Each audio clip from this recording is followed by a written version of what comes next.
Një lidhje dashurie që ka zgjatur vetëm disa muaj, ka përfunduar në një rast të rënd që ka kërkuar ndërhyrjen e policisë në Prishtinë. Ngjarja dyshohet të ketë ndodhur më 13/04/2026, rreth orës 1 pas mesnate, kur në stacionin policor Veriu është paraqitur një ankesë nga FG. Sipas informacioneve të raportuara, ankuesi ka deklaruar se ai dhe familja e tij kanë marrë kërcënime nga një 23 vjeçar MA. Mësohet se i dyshuari kishte qenë në një lidhje dashurie për rreth 3 muaj me kushërirën e ankuesit VG, 23 vjeç, por marrëdhënia ishte ndërprerë për arsye personale.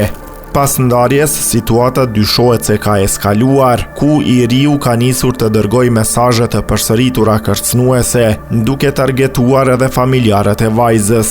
Sipas hetimeve paraprake, VG është intervistuar nga autoritetet dhe ka dorëzuar si prova mesazhe dhe komunikime që lidhen me kërcënimet e pretenduara. Policia ka arritur të siguroj prezencën e të dyshuarit, i cili është intervistuar në prani të avokatit mbrojtës.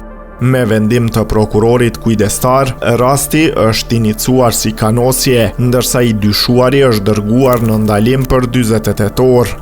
Hetimet për rastin janë duke vazhduar.